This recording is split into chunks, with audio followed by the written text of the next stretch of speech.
Rajkot cyber crime police station દ્વારા social media influencers સાથે બેઠક રાજકોટ શહેર પોલીસ કમિશનર અને એડિશનલ સિટી સરની સૂચના અનુસાર Rajkot cyber crime police station ખાતે સોશિયલ મીડિયા ઇન્ફ્લુએન્સર્સ અને મોટા પેજ ઓનર્સ સાથે એક મહત્વપૂર્ણ બેઠકનું આયોજન કરવામાં આવ્યું હતું. અહેવાલ સંજય પોપટ. આજે માનનીય સિટી સર અને એડિશનલ સિટી સરની સૂચના અનુસાર રાજકોટ શહેર સાયબર ક્રાઇમ પોલીસ સ્ટેશન ખાતે રાજકોટ શહેરના જે પણ સોશિયલ મીડિયા ઇન્ફ્લુએન્સર્સ છે અથવા સારા જે પેजेस છે જેના મોટી સંખ્યામાં ફોલોઅર્સ છે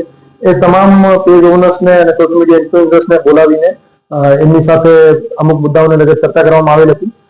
એમાં સોશિયલ મીડિયા ઇન્ફ્લુએન્સર્સ અને જે પેજ ઓનર્સ છે એમના પ્રશ્નો હતા, જેમાં અમુક લીગલ ઇસ્યુઝ જે એમની દ્વારા ફેસ કરવામાં આવે છે, જેમાં અમુક વસ્તુને એડવર્ટાઇઝ કરાય કે ન કરાય, અમારા કન્ટેન્ટને કોઈ વ્યક્તિ મિસયુઝ કરીને અમને બ્લેકમેલ કરે છે તો એમાં એવી સ્થિતિમાં શું કરી શકાય, તો એ બધા પ્રશ્નોનો પોલીસ તરફથી નિરાકરણ કેવી રીતે લાવી શકાય એ બાબતે સૂચના કરવામાં આવેલ હતી. અને આની સાથે સાથે તમામ ઇન્ફ્લુએન્સર્સને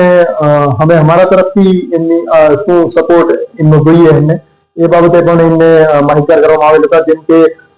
અમુક સોશિયલ મીડિયા ઇન્ફ્લુએન્સર્સને અમે કન્વિન્સ કર્યા છે કે ડ્રગ્સ અવેરનેસ બાબતે, સાયબર ક્રાઇમ અવેરનેસ બાબતે અને પોલીસની કામગીરી ને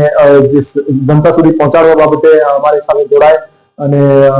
જે સારો કન્ટેન્ટ જે છે એ આમ જનતા સુધી પહોંચે અને સાચી માહિતી આમ જનતા સુધી પહોંચે એના માટે સાથે મળીને કેવી રીતે રેસ્પોન્સિબલ બિહેવિયર ડિજિટલ પ્લેટફોર્મ કરી શકાય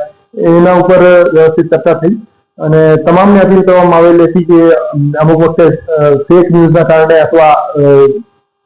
આધી અધૂરી માહિતીના કારણે કમ્યુનલ ટેન્શન્સ અથવા ર્યુમર્સના કારણે બીજા ઘણા કાયદેસર વ્યવસ્થા પ્રશ્નો ઉભા થઈ શકે છે. તો કેવી રીતે જવાબદારીપૂર્વક વર્તન કરીને ફેક્ટ વેરીફાઈ કરીને અમારી જે ઓથોરિટી છે કન્સર્ન એમની સાથે ચર્ચા કરીને અને બધું વેરિફિકેશન કર્યા પછી જ ઇન્ફોર્મેશન જે છે જનતા સુધી પહોંચે અને વેરીફાઈડ અને ફેક્ટ ચેકડ ઇન્ફોર્મેશન જનતા સુધી પહોંચે એના માટે આગળ કેવી રીતે વધી શકાય આ એક માહિતી એની સાથે ચર્ચા કરવામાં આવી. તમામ સોશિયલ મીડિયા ઇન્ફ્લુએન્સર્સ અને કન્ટેન્ટ ક્રિએટર્સ છે એને હું અપીલ કરવા માંગુ છું કે આપ ફક્ત અને ફક્ત વ્યૂઝના કારણે અથવા ટીઆરપીના કારણે આપ ઇરરિસ્પોન્સિબલ બિહેવિયર ના કરો. આપ કોઈ પણ એવો કન્ટેન્ટ આપ પોતાના પેજ ઉપર અપલોડ ના કરો જેના કારણે માણસોમાં પેનિક ક્રિએટ થાય, સોસાયટીમાં નેગેટિવ મેસેજ જાય અથવા કોઈનો કેરેક્ટર અસેસિનેશન થાય. તો એ બધા કન્ટેન્ટ ક્રિએટ ના કરો અને આપ એક ફ્રી મીડિયાના ભાગ છો તો આપ જવાબદારીપૂર્વક વર્તન કરો અને જે પણ આપ કન્ટેન્ટ ક્રિએટ કરો એનો એક સોશિયલ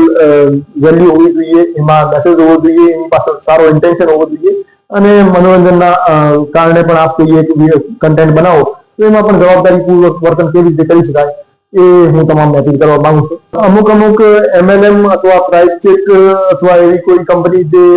રાતોરાત એમને બેનિફિટ કરાવવા વાળી અનરિયલિસ્ટિક વાતો કરતી હોય છે અને ઘણા મોટા ફ્રોડ કરીને અહીંથી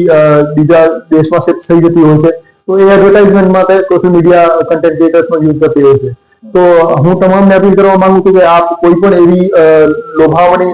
એવી સ્કીમ है એમને આપ એડવર્ટાઇઝ ના કરો, કોઈ ગેમ્બલિંગ ને લગત એક્ટિવિટીને આપ એડવર્ટાઇઝ ના કરો જેથી કોઈ સારા વ્યક્તિ જે તમારા ચક્કરમાં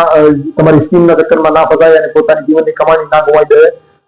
અન્યથા જે લીગલ એક્શન જે છે એમાં અમુક વખતે જે ફ્રોડુલેન્ટ સ્કીમ છે એનો એડવર્ટાઇઝમેન્ટ અને એનો પ્રમોશન પણ ગુનો બને છે, તો એમાં કાયદાકીય કાર્યવાહી પણ થઈ શકે છે. તો જવાબદારીપૂર્વક વર્તન કરો અને જે વસ્તુથી સમાજમાં નેગેટિવ મેસેજ જતું હોય અથવા કોઈનો ડેમેજ થતું હોય એવી કોઈ વસ્તુને પ્રમોટ ના કરો.